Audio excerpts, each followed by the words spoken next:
தைப்பூசத்தன்னைக்கு தமிழ் கடவுள் முருகனை தரிசிக்க பழனிக்கு பாத யாத்திரை போற நிறைய பக்தர்களை பார்த்திருப்போம். அதே தைப்பூசத்தன்னைக்கு வருஷா வருஷம் தமிழர்கள் மட்டும் இல்லைங்க, அமெரிக்காவில் இருக்கிற மற்ற இந்தியர்கள்னு கிட்டத்தட்ட 10,000க்கும் மேற்பட்ட பக்தர்கள் 34 கிலோமீட்டர் பாத யாத்திரையா இந்த கோயிலுக்கு வராங்க. அப்படிப்பட்ட ஒரு சிறப்பான முருகன் கோயிலுக்கு தாங்க இப்ப நம்ம போயிட்டு இருக்கோம்.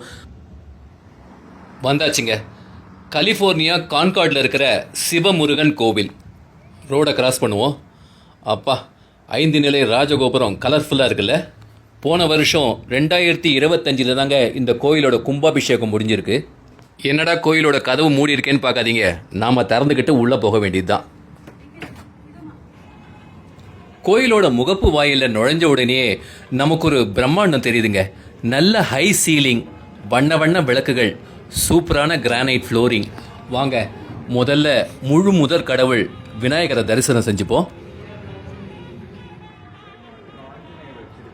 ராஜபாகை அணிஞ்சுக்கிட்டு ரொம்ப கம்பீரமாக காட்சி அளிக்கிறாருங்க கற்பக விநாயகர். பிள்ளையார வலம் வந்து இந்த ஆலயத்தோட பிரதான தெய்வம் சிவமுருகனை வழிபட்டுருவோம். சரவண பவ எனும் திருமந்திரம் மனதில் ரீங்காரமிட, சிவந்த ஆடை உடுத்தி சிங்காரவேல் கையிலேந்தி அமைதியாய் காட்சியளிக்கும் சிவமுருகன்.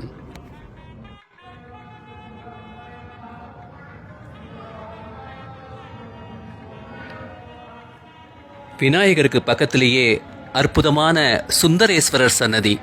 அவரை தரிசனம் செஞ்சுக்கிட்டு கொஞ்சம் முன்னாடி வந்தால் சந்தான லக்ஷ்மி, கேட்டதெல்லாம் கொடுக்கக்கூடிய காமதேனு, கற்பக விருட்சம் சன்னதிகள். வாங்க, பார்த்துக்கிட்டே முன்னாடி போவோம்.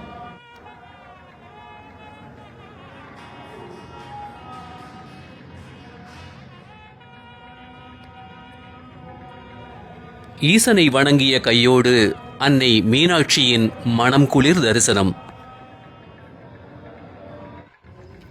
பொன்னிற பத்மபீடத்திலே துதிப்போர்க்கு அருள் புரியும் துர்க்கையம்மன்.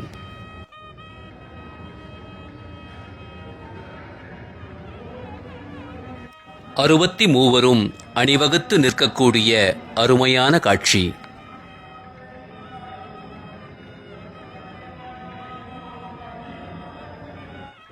அறுபடை வீட்டு பெருமான்களும் நம் அருகே வந்தனரோ என்ற எண்ணம் மேலோங்கி நிற்குமிடம். சிவமுருகன் தரிசனத்தில் மனம் மட்டுமா நிறையும்? வரும் தைப்பூச நன்னாளில் அந்த 10,000ல் ஒருவனாய் நம்மையும் சிவமுருகன் இணைப்பான் என்ற நம்பிக்கையோடு வீடு திரும்புகிறோம்.